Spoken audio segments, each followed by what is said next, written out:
Aunque hoy son más conocidos por sus álbumes profusos, con letras musicalmente profundas de la era psicodélica, Moody Blues comenzó como uno de los mejores grupos basados en R&B o Rhythm and Blues de la invasión británica a fines de los años 60. Esa evolución los llevó a ser tan genuinos en una década que parecía terminar de una manera muy distinta a la que comenzó, y parte de ese cambio se lo debe a Moody Blues. Así que muy atentos. No olvides escribir en los comentarios qué te parece esta banda.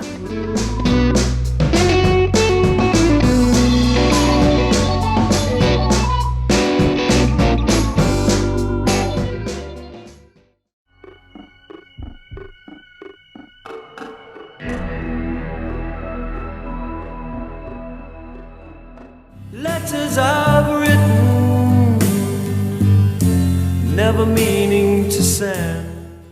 La historia de The Moody Blues comenzó en Birmingham, Inglaterra,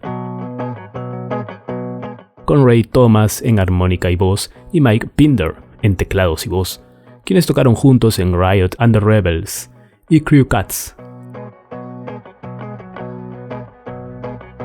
Comenzaron a llamar miembros de algunos de los mejores grupos rivales que trabajaban en Birmingham, donde se encontraban Denny Laine, que pasó a la voz y guitarra, y Graham Edge en batería, mientras que Clint Warwick al bajo y voz.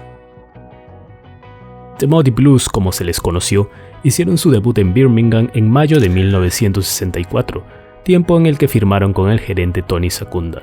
Así llegaron giras importantes, y la banda consiguió una presentación en el Marquee Club, lo que desencadenó en un contrato con Decca Records de Inglaterra a menos de 6 meses después de su formación. En una entrevista se reveló que la banda se llamaba Moody Blues porque Mike Pinder estaba interesado en cómo la música cambia el estado de ánimo de las personas, y debido al hecho de que la banda estaba tocando blues en ese momento.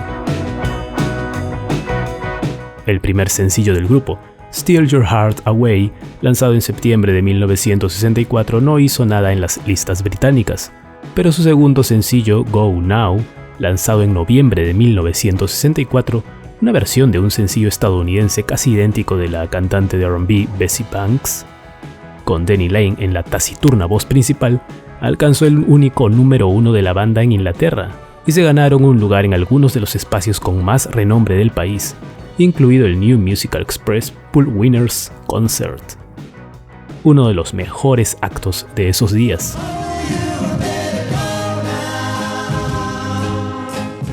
A este número 10 en la lista de éxitos en los Estados Unidos también les valió un lugar como acto de apoyo para The Beatles en una gira, y el lanzamiento de su primer LP, nombrado Magnificent Moodies en Inglaterra y Go Now en Estados Unidos, lanzado en mono en 1965. Este material estuvo producido por Denny Cordell con un fuerte sabor Mercy Beat y R&B.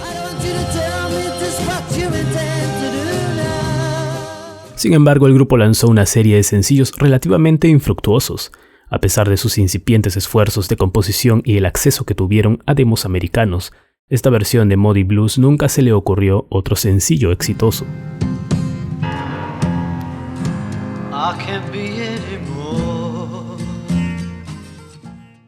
En mayo de 1965, la frustración era palpable dentro de la banda. El grupo decidió hacer su cuarto sencillo, From the Bottom of My Heart, un experimento con un sonido coral vocal hacia el término que anticipaba su sonido en Nice in White Satin, y fue uno de los discos más extraordinarios de toda la invasión británica.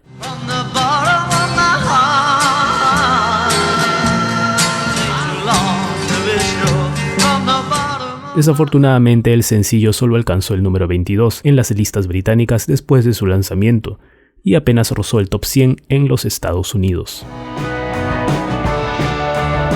No se lanzaron más singles británicos durante aproximadamente un año. Sin embargo, el grupo todavía tenía demanda de conciertos en vivo y tuvieron éxitos en los Estados Unidos y en Europa durante ese tiempo. Finalmente, la rutina de las giras junto con las tensiones que enfrentaba el grupo se convirtieron en demasiado para Warwick, quien dejó el grupo en 1966 y en agosto de ese mismo año, Denny Laine hizo lo mismo.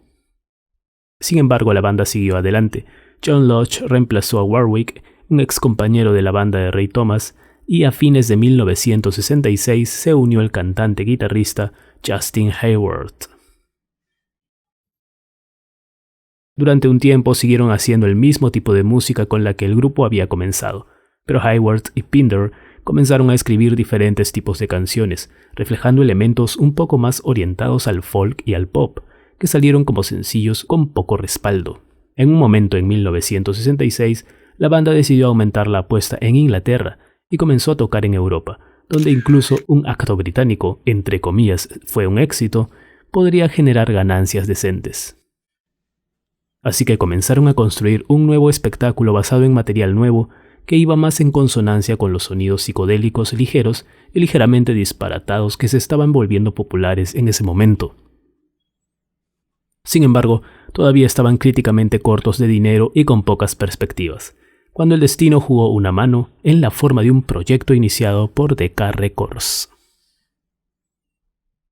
A diferencia de Estados Unidos, donde los sistemas de estéreo hogareño barrieron el país después de 1958, en Inglaterra el estéreo, es decir, la salida de audio por 2 canales, todavía no era dominante, ni siquiera común en los hogares de la mayoría de las personas, aparte de los oyentes clásicos de 1966.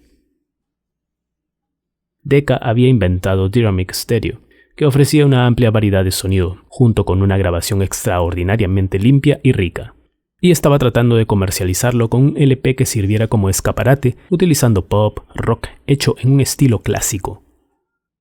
Los Moody Blues, que debían al sello avances no solicitados y tarifas de sesión de grabación de sus varios lanzamientos fallidos posteriores a Go Now, fueron elegidos para el proyecto propuesto.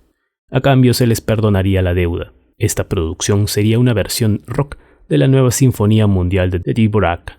Sin embargo, el grupo convenció a los productores de Decca que la adaptación propuesta era errónea y se debía entregar algo más.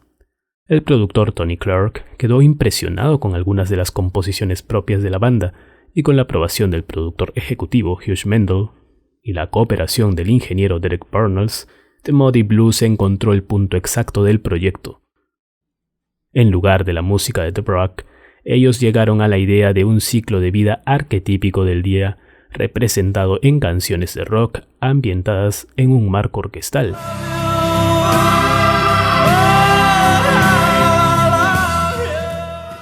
Utilizando las orquestaciones del director arreglista Peter Nye para expandir y unir las canciones.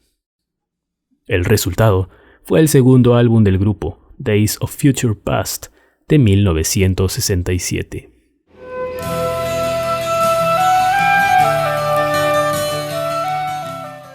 La mezcla de discos de rock y sonidos clásicos era nueva, y al principio desconcertó a la compañía discográfica que no sabía cómo comercializarlo. Sin embargo, al final el disco se emitió, primero en Inglaterra y luego en Estados Unidos. Se convirtió en un éxito en Inglaterra, impulsado en las listas por el sencillo Nights in White Satin, Noches en Blanco Satinado, escrito y cantado por Hayward. Llegó al top 20 en el Reino Unido. En Estados Unidos, el sencillo elegido fue otra canción de Hayward, Tuesday Afternoon.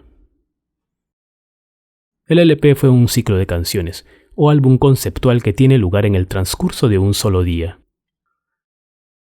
Todo se enganchó directamente con los tiempos del Summer of Love, y el LP fue total y accidentalmente cronometrado a la perfección para llegar a oyentes que buscaban una grabación orquestal, psicodélica, para seguir obras como el Sgt. Pepper's Lonely Hearts Club Band de The Beatles.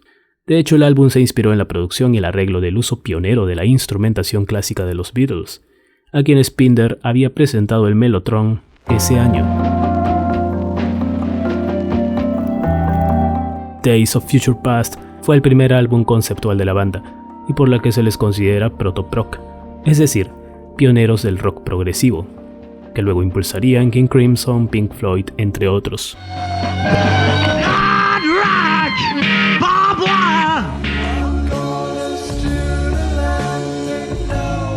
Mejor aún, el grupo todavía tenía una importante acumulación de excelentes canciones con temas psicodélicos para aprovechar. Su crisis económica desapareció y su música ahora estaba en demanda.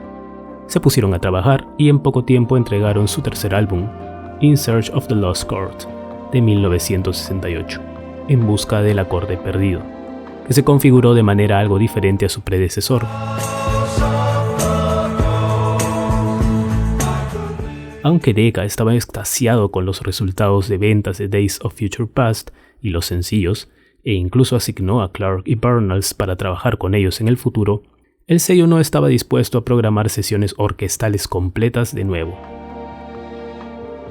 Por el lado del grupo, después de salir de un agujero financiero, tampoco estaban dispuestos a endeudarse nuevamente para financiar este tipo de grabación.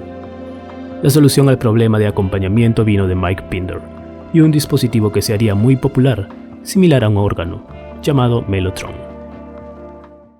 Utilizando cabezales de cinta activados por el toque de teclas y bucles de cinta compuestos por los sonidos de cuernos, cuerdas, entre otros, el instrumento generó un sonido extraño, parecido a una orquesta. Introducido a principios de los años 60 como un rival potencial para el órgano Hammond, el Mellotron se había abierto camino lentamente en la música rock, en actos como la organización Graham Bond, y había adquirido cierta prominencia pública en canciones de los Beatles, como Strawberry Fields Forever y I Am the Walrus. También aparecería en Their Satanic Majesty's Request de los Rolling Stones, y como sucedió, Pinder no solo sabía cómo tocar el Mellotron, sino que también había trabajado en la fábrica que los construyó, lo que le permitió a lo largo de los años rediseñar, modificar y personalizar los instrumentos según sus especificaciones. Los instrumentos resultantes fueron apodados Pindertrons. In Search of the Lost Chord, 1968, puso el Mellotron en el centro de atención y rápidamente se convirtió en parte de su sonido característico. El álbum sublimemente bello y lleno de una extraña mezcla de fantasía británica, como Dr. Livingstone, I Presume, y canciones adornadas y lánguidas orientadas al este, tal cual Visions of Paradise o la clásica On. También presentó un himno de la era psicodélica, Legend of a Mind, escrito por Ray Thomas, utilizando el nombre del gurú del LSD, Timothy Leary, en su lírica y coros junto con violonchelos y flauta interpretado por Thomas, ayudó a hacer de la banda un favorito entre la contracultura de finales de los 60.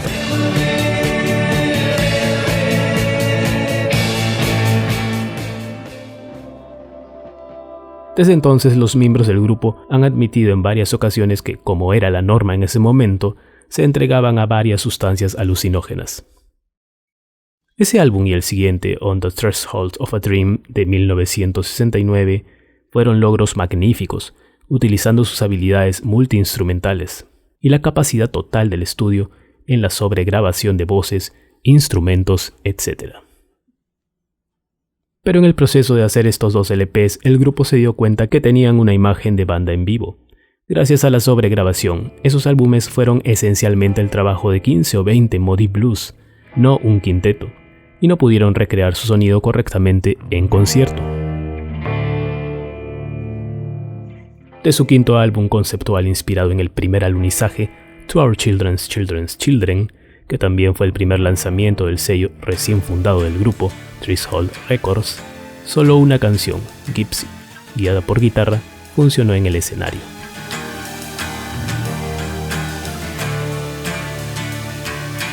Comenzando 1970 con A Question of Balance, que alcanzó el número 3 en las listas estadounidenses y el número 1 en las listas británicas, el grupo grabó específicamente canciones en arreglos que podían tocar en concierto, reduciendo un poco su sonido al reducir su dependencia de la sobregrabación y en el proceso endurecer su sonido.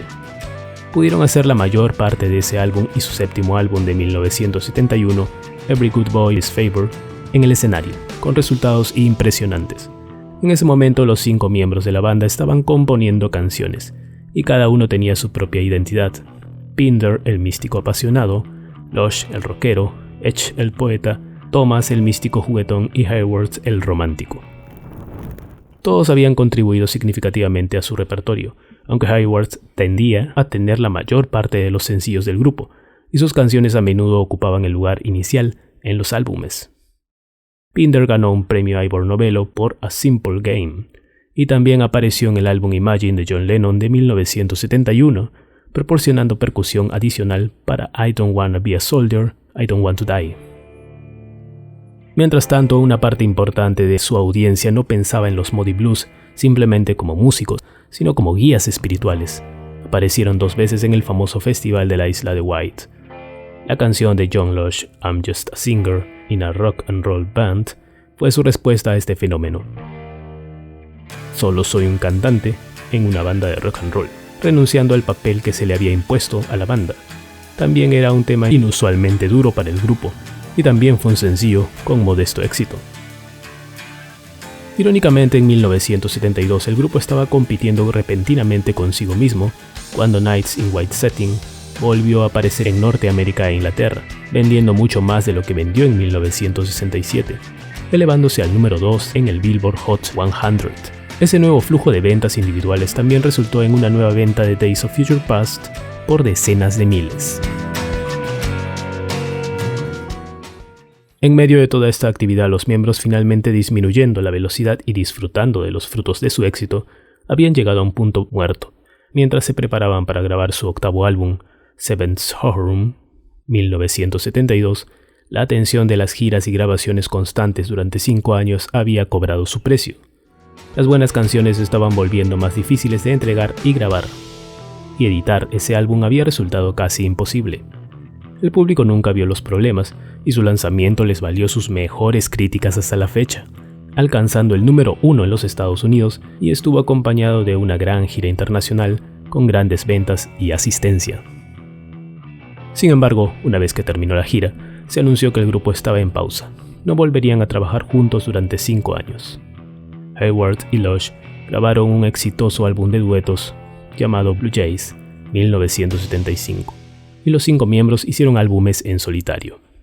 Todos fueron lanzados a través de Threshold, que todavía fue distribuido por English Decca, entonces llamado London Records en los Estados Unidos, y Threshold incluso mantuvo un pequeño catálogo de otros artistas, incluido Trappist y Providence.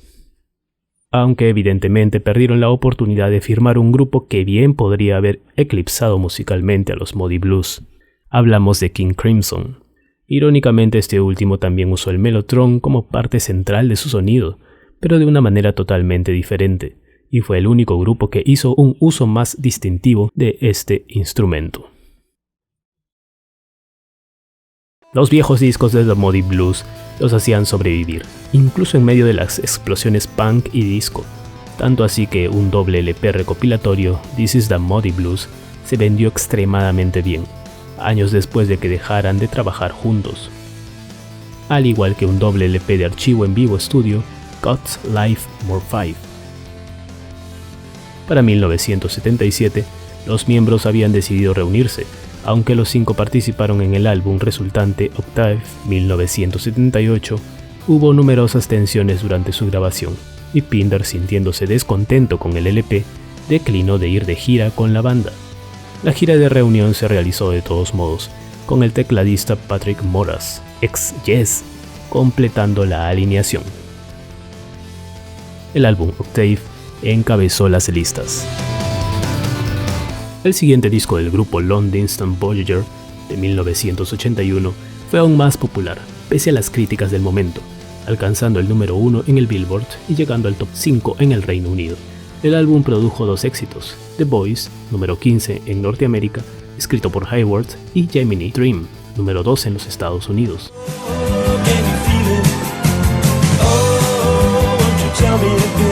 Las reseñas de los críticos sobre la banda, poco buenas incluso en su apogeo, se volvieron cada vez más duras, y aunque su pausa había permitido que el grupo se saltara a la era punk, parecían estar fuera de lugar en medio de la era de MTV. En 1981 la mayoría de la prensa de rock los había etiquetado como dinosaurios, aparentemente en espera de extinción. Aunque con buenos éxitos como Gemini Dream, los álbumes y gran parte de la composición de canciones parecían ser cada vez más una cuestión de lanzar algo. Hubo buenos registros y los conciertos fueron buenos, principalmente para las canciones más antiguas, pero había poca urgencia de nuevo material. Todo eso cambió en algo con el sencillo Your Wildest Dreams, Tus sueños más salvajes, de 1986, autoría de Hayward, un sucesor casi perfecto de Nights in White Satin, que mezcla romance, pasión y sentimientos de nostalgia con una melodía memorable de gran ritmo.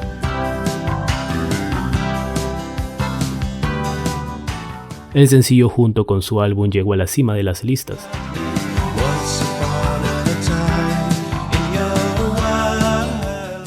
El siguiente disco, I Know You're Out There Somewhere, fue un éxito comercial menor pero aún impresionante, con un tema melódico secundario aún mejor.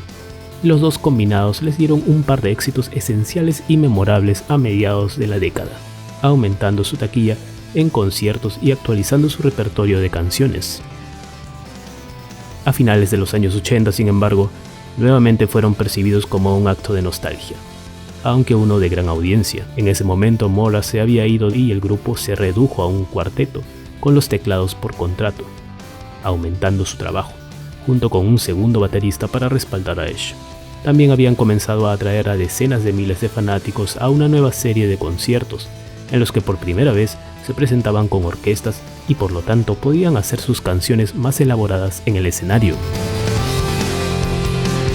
En 1994 se lanzó un conjunto de 4 CDs dedicado a su trabajo, titulado Time Traveler. En ese momento sus nuevos álbumes apenas estaban en la lista, y rara vez atraían críticas, pero su catálogo se encontraba entre los más vendidos de la biblioteca Polygram. Strange Times siguió en 1999 y Hall of Fame, en vivo en el Royal Albert Hall, se emitió un año después, pero fueron las actualizaciones de 1997 de sus 7 álbumes originales, desde Days of Future Past hasta Seventh Showroom, que atrajo mucha más atención del público. En 2003, Ray Thomas se retiró y los Moody Blues continuaron con un trío central de Hayward, Lush y Ash. Todavía seguían fuertes como banda de gira en 2009, año en que su presentación en vivo del Festival de la Isla de Wight de 1970 se lanzó como un CD y un DVD. En 2013, Universal lanzó un box recopilatorio de 4 discos titulado Timeless Flight. El vocalista y flautista Ray Thomas murió en su casa en Surrey, Inglaterra, a la edad de 76 años en enero del 2018, meses antes de la inducción programada de los Moody Blues en el Salón de la Fama del Rock and Roll en abril de ese año. La banda ha vendido 70 millones de álbumes en todo el mundo, que incluye 18 discos de platino y oro.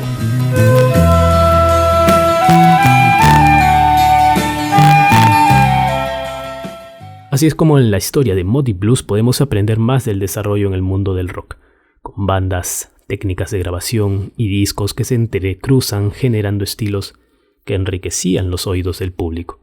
Comenta qué te parece de Moody Blues, sobre todo en esa etapa progresiva, qué álbum o canciones prefieres y no olvides dejar tus sugerencias de otras bandas o solistas en la caja de comentarios. Muchas gracias por tu atención.